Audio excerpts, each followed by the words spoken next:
Daria Jabenko, you changed your name. Why did you change your name? I felt inspired. It's my art name, my brand name that represents my illustrations, everything that I do. It's DiCieli. DiCieli means from the skies, and all inspiration comes to me this way.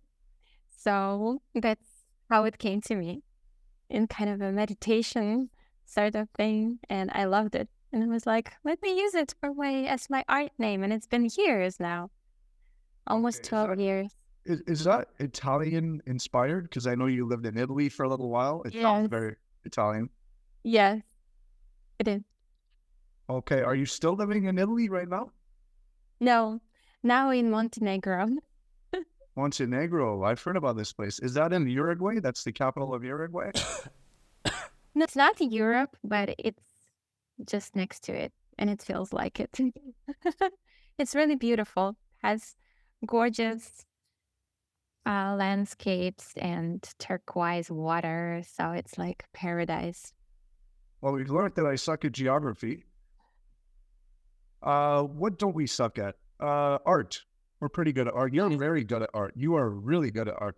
I remember even when we were studying art together in the illustration program, how good at art you were. And it always impressed everybody. You were a level ahead of everyone. You already had your little Russian style. In the program, there were some people who found their niche. They found exactly the way they draw. And, you know, there are some people that were almost like feeling bad that they couldn't draw a certain way, maybe more realistic, maybe, you know, they already had such defined parameters on what they were really good at and how they did their drawings and stuff like that. And I think when it came to certain things like life drawing or certain things where they didn't excel, they got a little bit discouraged and they were real questioning themselves, like, am I going to be able to make it, you know, as an illustrator or designer? Yeah. That was tough. I remember that because everybody was, you know, there were some people that were just good at everything. And there were some people that were like, I do this well. That's all I do. That's all I want to do. And they already sort of Yeah. were specializing. You know, we had one guy who was like the comic book guy. We had another one that was like Yes. 3D drawings guy. And then we had another one with Yes. completely out there stuff. You know, so like everybody had their own thing. How did your style evolve? How did you get this? Like, it's obviously very like Russian inspired. Can you tell us more about that? It's very interesting how style comes to us, to artists. I mean, some artists already have it and feel it at a very young age. And some artists only get it years and years later. And I feel that style always keeps evolving because we evolve as human beings. We expand, we feel life in a different way. Life affects the way we feel things.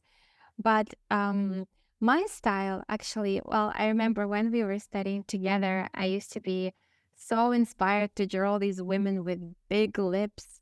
They were huge, enormous lips. And I still don't understand why I was drawing. I was drawn to draw these kind of ladies.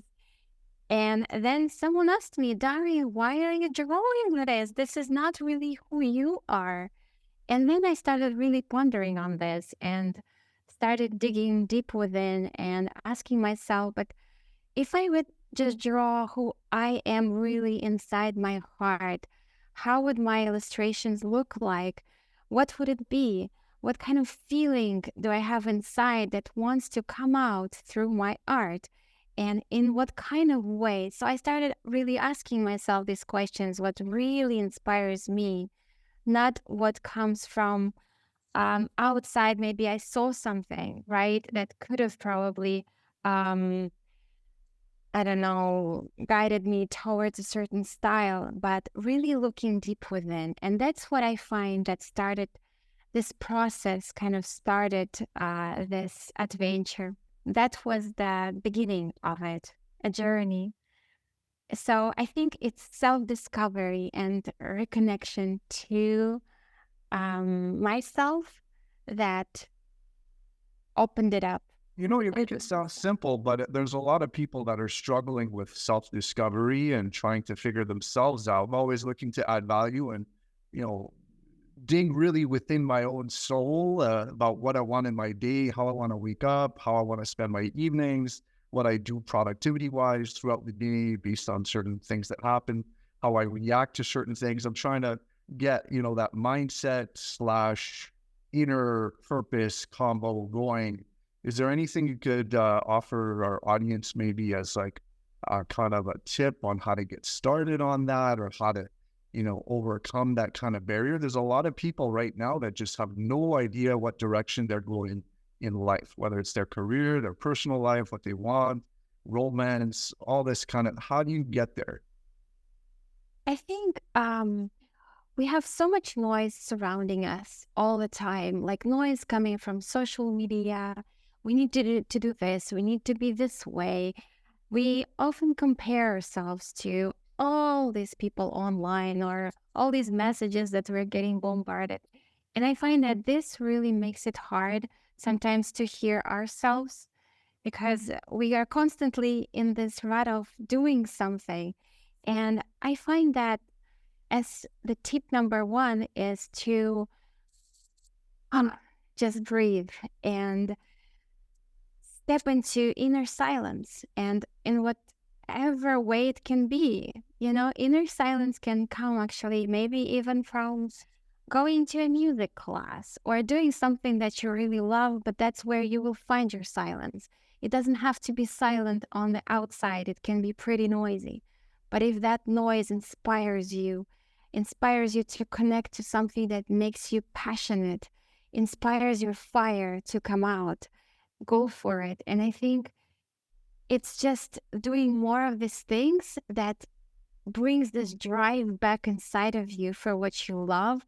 Go dancing, expand, explore what you love. If it's related to art, it doesn't have to be that you need to just sit on your drawing desk and just draw all the time and trying to figure it out.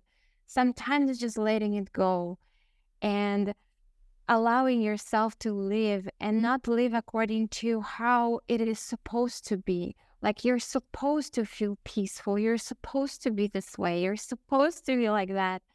You're supposed to find your purpose. And that's what everyone is saying these days. Like, you need to find your purpose, your goals, your dreams. And that is so true. It's all important. But what I find is that when we are so stressed about finding it, it's really hard to hear it, because it's this stress that creates this chaos and clouds around us. So I find that purpose comes when we relax and we allow ourselves to have a little bit of fun in life and just really savor it. Savor by having all these kind of different things. Like, if you like delicious aromas, find a beautiful perfume that makes you feel something new. If you like flowers, surround yourself with flowers. Just start creating the space in your life that makes you feel like dolce vita, the sweetness of life. And I think by surrounding yourself with all of this, with cooking something that you've never cooked before, experimenting with life. So when you invite these new things in life inside your heart, that's when life starts responding. And it's this dance of mystery that it starts. So it's a mystery of coming within yourself, discovering yourself. It's all part of this evolving process of life. And it's really exciting and fun. So just be less serious, I think. I've been working on that for years. I've been working on that one right there. I've also just, we have about an 87% male audience. So, flowers, never got into that. I know we had one professor that painted only flowers. You know exactly which one that I'm talking about. Yes, I know. He was doing a little bit of everything. And then one day he just sat down and he was like, you know what? It's only about flowers. And then all he did was, for the rest of his life, paint flowers. So what I've been doing, and he was so happy, right? So happy doing it.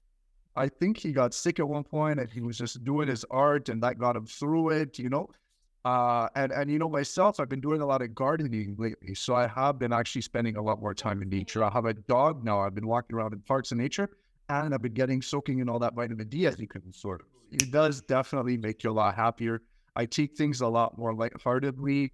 I was on the phone with a client that does circumcisions this morning, and man, I said some inappropriate things just as a joke. And she found it hilarious, and we were laughing together on the phone. And you know, you have to go after it, man. You have to do those things, appreciate life, have that positive energy, get that perspective by trying different things, and only then can you really experience the things that are gonna light you up, that you want more. You know, like there's a difference between a person. You ever meet a person that you just talk to them and you can almost see their soul is like melting within them. They have no interest even in themselves.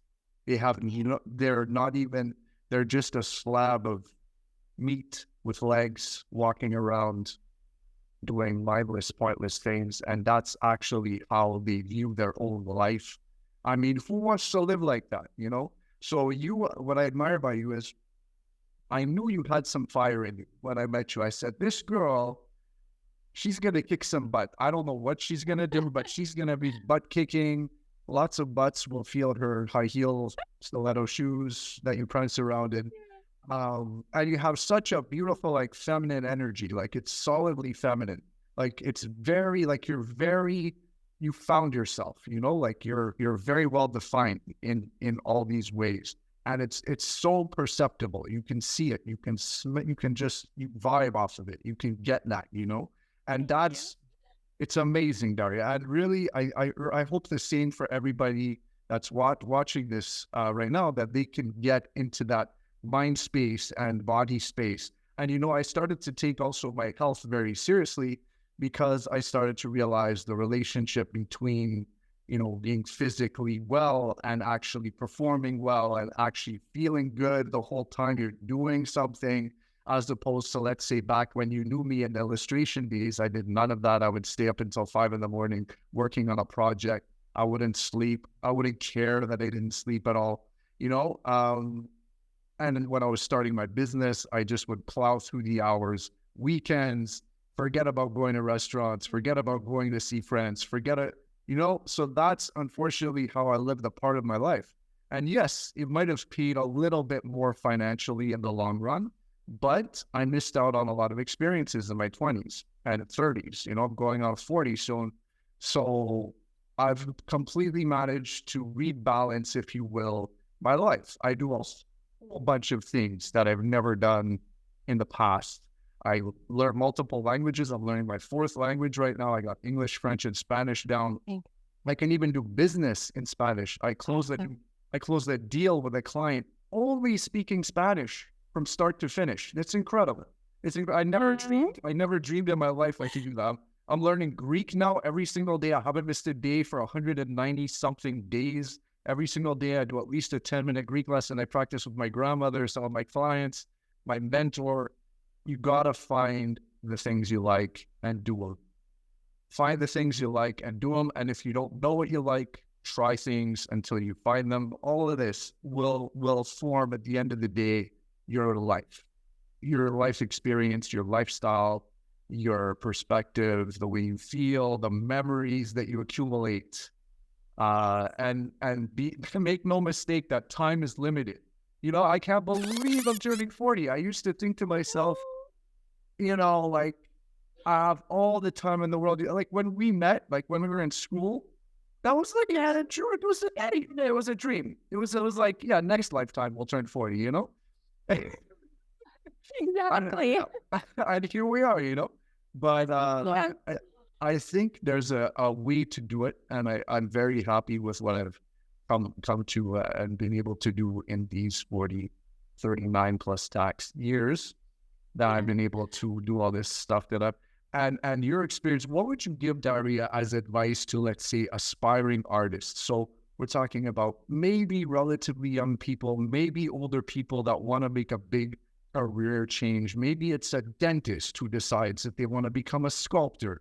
Maybe it's somebody just straight out of school that finished a science degree and hated it and wants to become more spiritual and an artsy or an artist, or find themselves and is tired. Maybe it's somebody who's just been working an office job that's just plugging away and is turning into a freaking Excel sheet. What would you give these people as, I guess, spiritual / getting into the industry as an artist if they want to go that route professionally? Because personally, I made a decision not to go and work as an artist for a lot of reasons. My dad is an artist. My mom was a pianist, a musician, a music instructor. So I saw what that life looked like. And I preferred not to go that route. I looked at everything that was happening in the market. I said, where is the opportunity and how can I apply my creative skills? And then that's how I created my marketing agency. But there's a lot of people who are in that camp of, I want to become more spiritual. I want to do some art. I draw now every Sundays. I'm so happy about that. I make music regularly as well. But that's a hobby. But there's some people that are hobby. So this is a different answer to that question. And there's some people who are like, I want to be like you, Daria. I want to be a professional illustrator. I want to do big contracts for all these huge companies What are some of the companies you've done work for? You've done work for some amazing companies. Magazines like Cosmopolitan, Elle, Madame. I worked with Papyrus, Hallmark, created billboards for Sogo Mall in Hong Kong, like all kinds of different types. But as an advice, I would give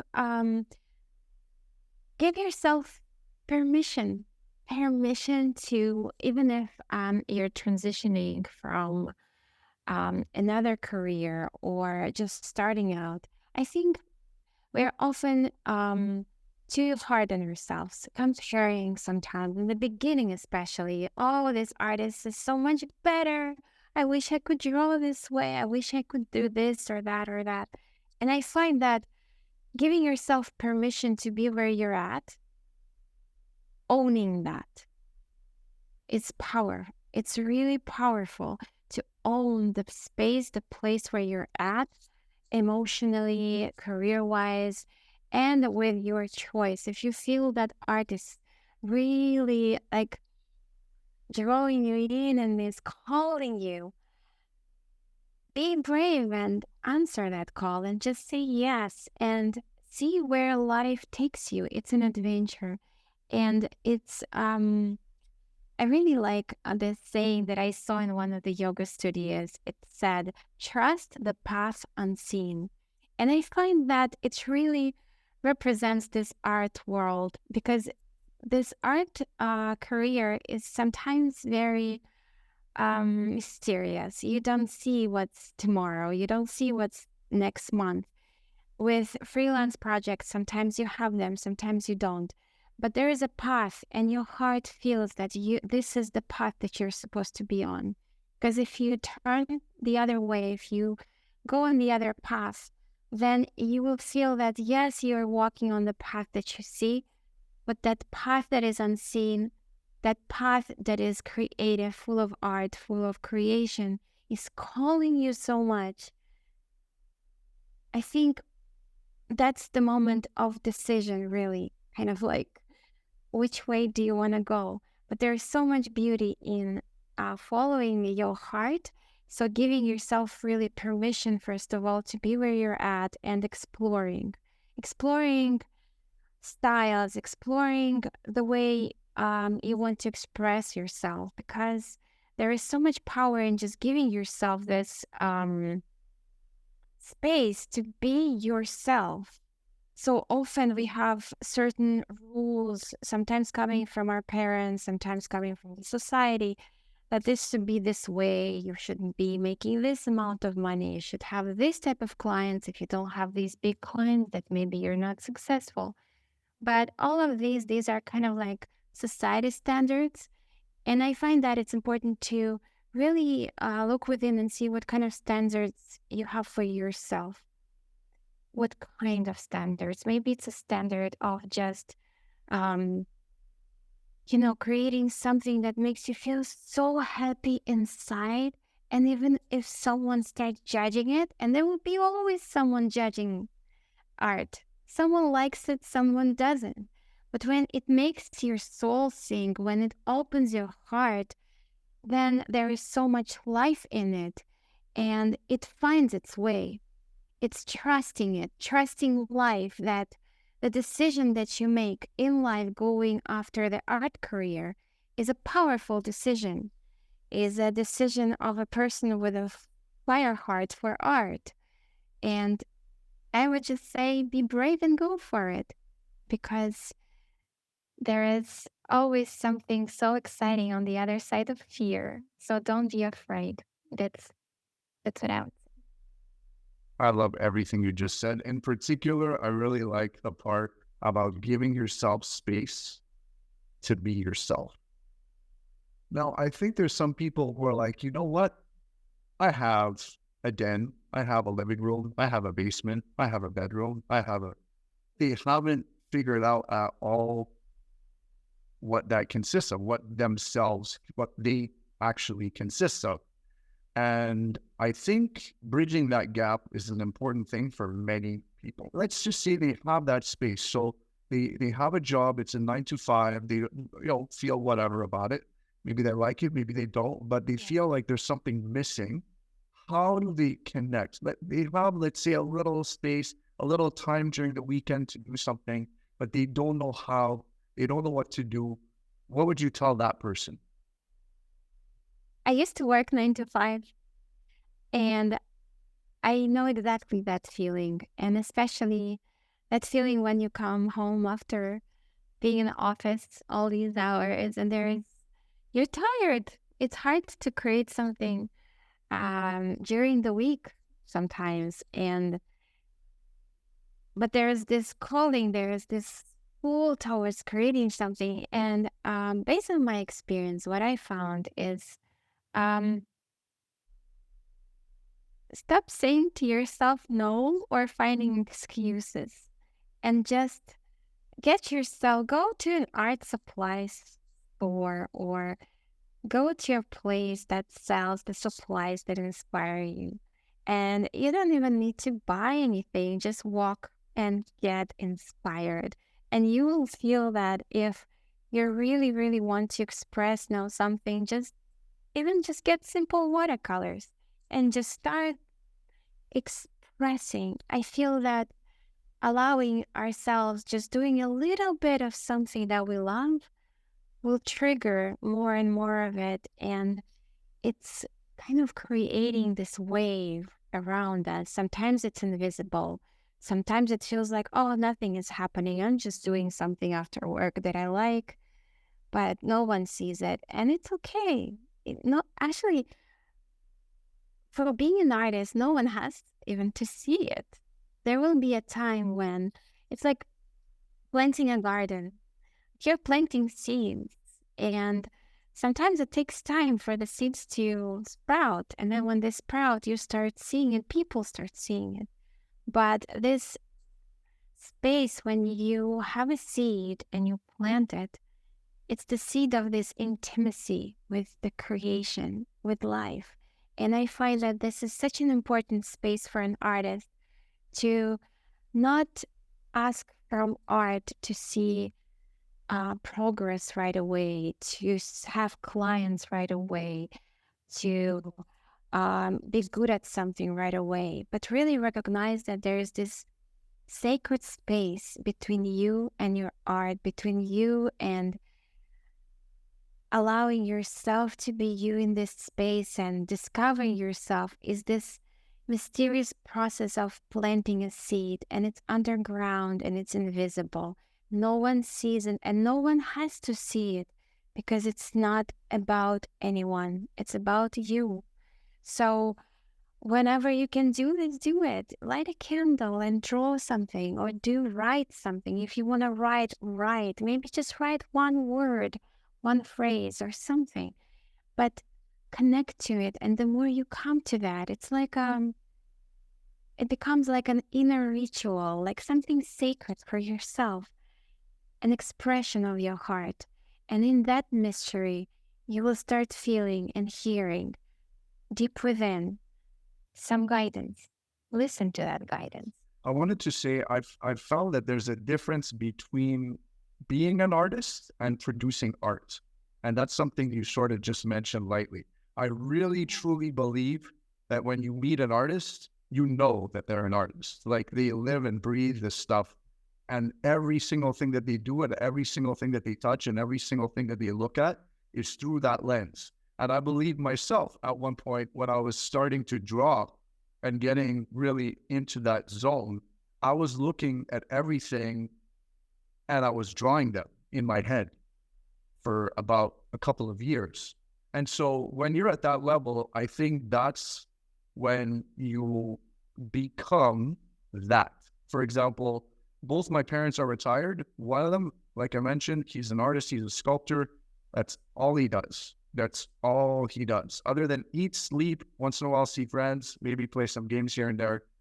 That's all he does. He's an artist. And the other one is absolutely a musician. It's all she does. My mom, all she does is she plays piano the entire day, and she's part of a choir. They're artists. That's what an artist is. Somebody can make art. I can make art today, but am I living and breathing my music? No. Am I living and breathing my drawing? No. I'm creative and I'm not an artist. Even though I did a degree in illustration, I wouldn't say that I'm there yet. I think maybe later on in life, once I stop working and stuff like that, and I decide to choose a few crafts or whatever it is, then I would maybe consider myself an artist. Somebody who cooks, who views food as art, is an artist because they will eat everything and in their head, they're going to be calculating, is there an element of crunch? How about this flavor? Is there a sweet element? Is there... Yeah. So, you know what I mean? They're thinking technically about their craft and they're always kind of, they've got something that they're cooking up, maybe literally, right? So that's sort of how I see that distinction. You agree with that? Yes. Well, actually, I feel that everyone is an artist, right? And it depends to what kind of degree you allow yourself to, what you're doing, Andreas, is art. We're just, I think, conditioned to see art in a specific way, but art is everywhere. Art is life. You are alive, and this is art. You just, by being you don't need to do anything.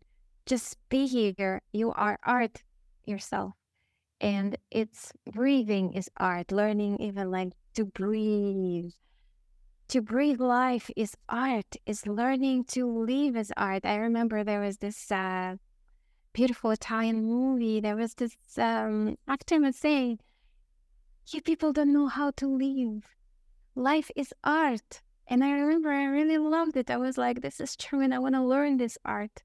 Just the art of living, the art of eating, the art of just placing a candle on a table. It's already art.